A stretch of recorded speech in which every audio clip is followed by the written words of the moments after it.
Neymar ainda faz falta? Faz falta, faz falta. Cara, o Neymar fez uma grande Copa do Mundo.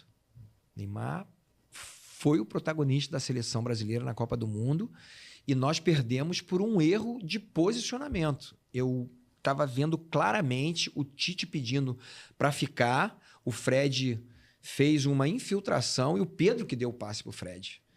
Uma inversão de valores ali, era para estar o Fred por trás, o Pedro à frente, o Pedro que deveria... Tudo bem que o Pedro é um jogador mais de jogar em cima dele, não no espaço.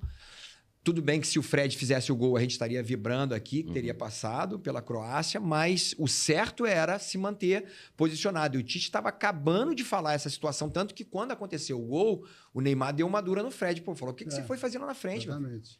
E ele estava no auge, estava no melhor momento dele, porque ele encontrou esse equilíbrio desse jogador no 1 para 1, do grande construtor, do homem do último passe, mas o cara que estava decidindo o gol que ele fez. Então, assim, ele estava no melhor momento da carreira dele quando aconteceu, infelizmente, o gol que nós tomamos e aí acabou indo para os pênaltis e a gente perdendo. Então, eu acredito muito que se ele se focar, se ele realmente estiver completamente decidido em que essa provavelmente deve ser a última Copa dele e que ele tem que dar tudo, e foi bom ele estar lá, ver o jogo, estar com a galera e tal, que ele vai sentindo esse clima para ao mesmo tempo voltar para isso e que ele possa se cuidar, né? Porque infelizmente assim, ele vive um momento diferente. Os mesmos erros que ele cometeu, o Romário cometeu, o Renato Gaúcho cometeu, e tantos outros aí que eram da Night aí, cometeram. Só que na época não tinha, ninguém viu o Renato Gaúcho, ninguém viu o Romário, só que todo mundo vê o Neymar, ao ponto de uma mulher filmar o cara e bater no cara para tentar ver se o cara batia nela, assim, um absurdo. Né? Por quê? Porque a gente está numa época totalmente digitalizada, de mídias sociais, então ele tem que ter muito cuidado em relação a isso.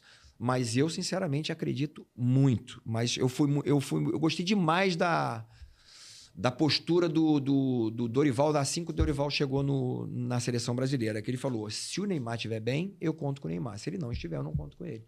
Ponto, é isso. O Neymar precisa entender. Ele é muito importante, desde que ele esteja bem, desde que ele realmente demonstre que ele é muito importante para a seleção brasileira. Ele seria titular em 94?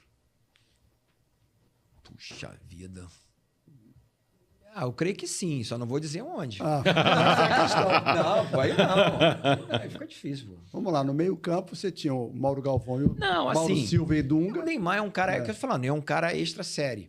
Talvez como 10, como grande, no lugar do Mazinho, construtor, talvez no lugar do Mazinho ou no lugar do Raí, mas se ele tivesse realmente antes jogando e tal, poderia ser. Só que talvez não encaixasse como não encaixou o próprio Raí. O Raí não encaixou tão bem assim na Copa do Mundo. Tanto que entrou o Mazinho.